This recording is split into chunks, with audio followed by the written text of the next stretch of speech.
Hello friends, मु रंजन आपण को स्वागत करुच्ची मो ओडिशा चैनल को। आज वीडियो रे आम आलोचना करबा राशन कार्ड विषय रे।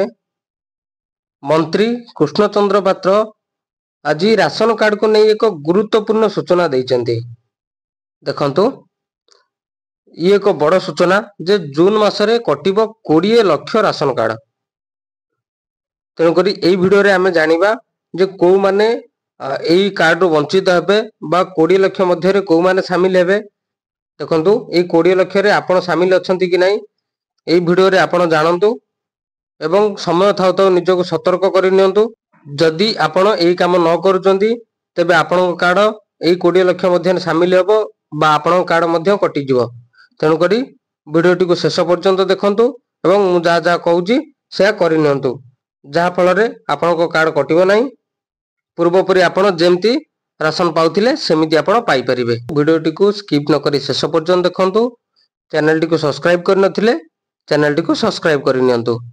मंत्री कृष्णचंद्र पात्र कहवा अनुसार 13 वर्ष धरी नुआ राशन कार्ड जनसाधारण को दिया जाय नथिला। जेतेबेले पूर्व सरकार थिले बा बीजेडी सरकार थिला सेतेबेले 13 वर्ष धरी नुआ राशन कार्ड आउ दिया जाय नथिला। जहा फल रे जेतेबेले बीजेपी सरकार आसिला बा नुआ सरकार राज्य रे आसिला सेतेबेले जो आवेदन करथिले पाखापाखि 17 लाख लोक आवेदन करथिले। नुआ राशन कार्ड पई 17 लाख लोक आवेदन करथिले, जेउथिरु 6 लाख लोक को एपर्यंत राशन कार्ड बंटा सरीची। जहा मंत्री को कहवा सूचना अनुसार 6 लाख कार्ड बंटा सरीची एवं धीरे धीरे बंटा चलीची। आउ मंत्री पूर्वरु मध्य कहिसंती जो कार्ड रे भूत राशन खाउचंती, जो कार्ड अयोग्य प्रार्थी को दिया जाइची तो से कार्ड सब कटा जाउची।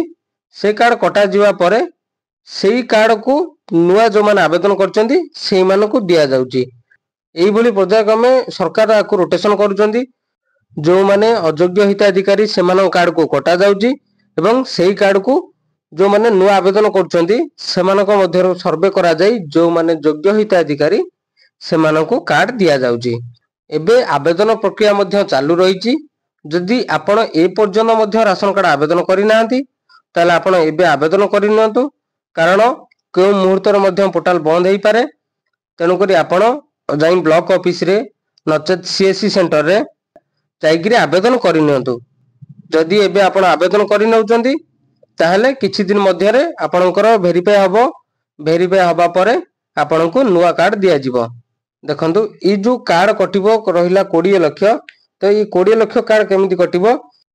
मंत्री को सूचना अनुसार ए पर्यंत पाखापाखि 22 लाख लोक करि नाहंती ई केवाईसी। देखंतु जो 22 लाख लोक ई केवाईसी करि नाहंती ए जून शेष सीमा होउची सेमानकर।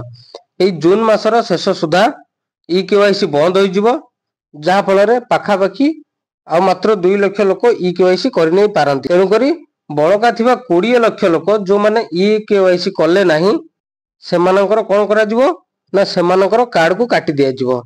जो माने ई केवाईसी करि नाहंती सेमानकर कार्ड को सीधा सड़क सरकार काटी देवा पई निर्देश देइचंदी। तेनु करी जदि आपण ए पर्यंत ई केवाईसी करि नाहंती ताले जून मास सुधा आपण ई केवाईसी करि नियंतु। जदि ई केवाईसी आपण अपडेट करू नाहंती ताहले आपण मध्य 20 लाख रे शामिल हेबे एवं आपण कार्ड को मध्य काटी दिया जिवो।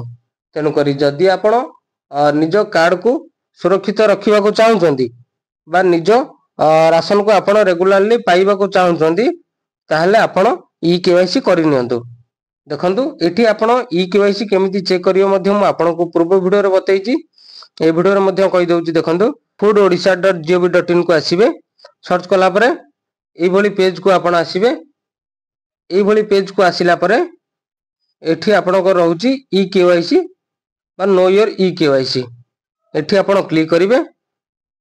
एठी आपण क्लिक कला परे एठी आपण को आधार नंबर बा राशन नंबर देबे। एठी स्कीम ऊपर क्लिक करिवे। यदि स्टेट फूड तबे एसएफ, जदि नेशनल फूड ताले एनएफ। क्लिक कला परे गेट ओटीपी ऊपर क्लिक करिवे।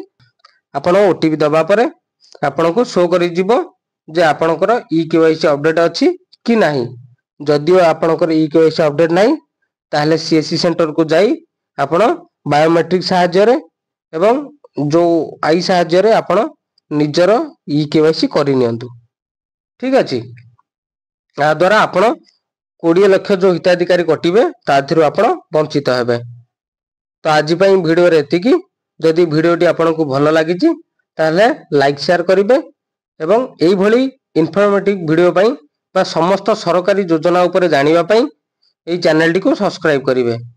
वीडियोटी शेष पर्यंत देखिथिबारु बहुत बहुत धन्यवाद।